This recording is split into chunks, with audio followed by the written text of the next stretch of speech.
27 महापालिकांमध्ये महायुतीचाच महापौर होणार। मुंबईमध्येही महायुतीलाच बहुमत मिळणार। मुख्यमंत्री फडणवीसांकडून विश्वास व्यक्त।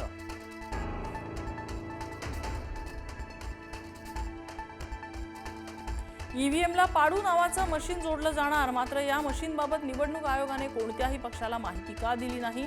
राज ठाकरेंचा निवडणूक आयोगाला सवाल।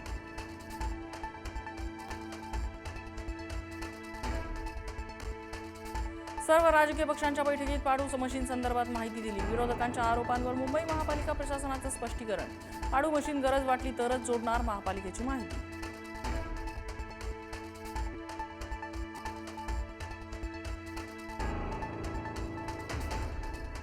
ठाकरे बंधूंनी घेतलं मुंबादेवीचं दर्शन। महापालिकेच्या मतदानापूर्वी ठाकरे बंधूंचं देवदर्शन। संपूर्ण ठाकरे कुटुंब मुंबादेवी चरणी नतमस्तक।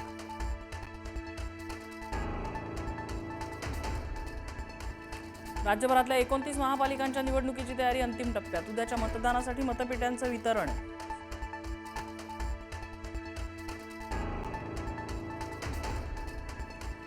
ठाण्याच्या प्रभाग 3 मध्ये पैसे वाटपाचा प्रकार। शिवसेनेचे बंडखोर अपक्ष उमेदवार भूषण भोईर यांच्या कार्यकर्त्यांकडून पैसे वाटप। भाजपचे बंडखोर अपक्ष उमेदवार दत्ता घाडगेंच्या कार्यकर्त्यांनी रंगेहात पकडलं।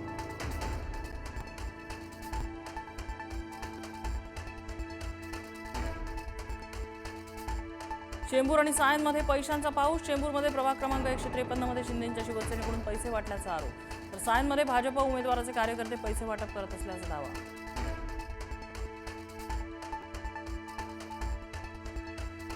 बोरिवलीतील भाजप उमेदवार सीमा शिंदे पैसे वाटत असल्याचा मनसेचा आरोप। प्रभाग क्रमांक 14 मध्ये पैसे वाटप होत असल्याचा दावा। उमेदवार सीमा शिंदे यांनी आरोप फेटाळून लावले।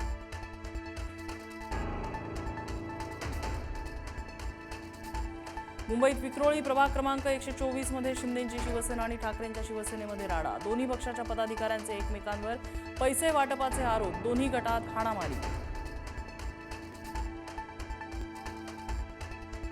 नागपुरात जन्मदात्या पित्याकडूनच 8 वर्षाच्या मुलीची हत्या। पत्नीनं मुलीचा ताबा मागितल्याने पतीनं मुलीलाच संपवलं। वाठोड्यातल्या सरोदेनगर परिसरातल्या घटनेनं खळबळ।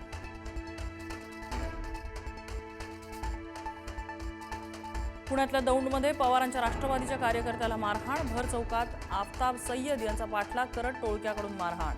संपूर्ण प्रकार सीसीटीव्हीमध्ये कैद।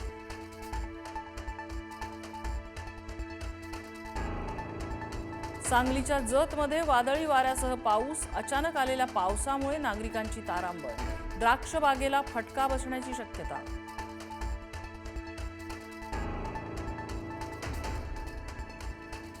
मकर संक्रांतीच्या मुहूर्तावर सोनं 2,500 रुपयांनी तर चांदी 16,000 रुपयांनी वधारली। चांदीचे दर प्रति किलो 2,86,000 रुपयांवर। आणखी सोनं चांदी महाग व्हायचा अंदाज।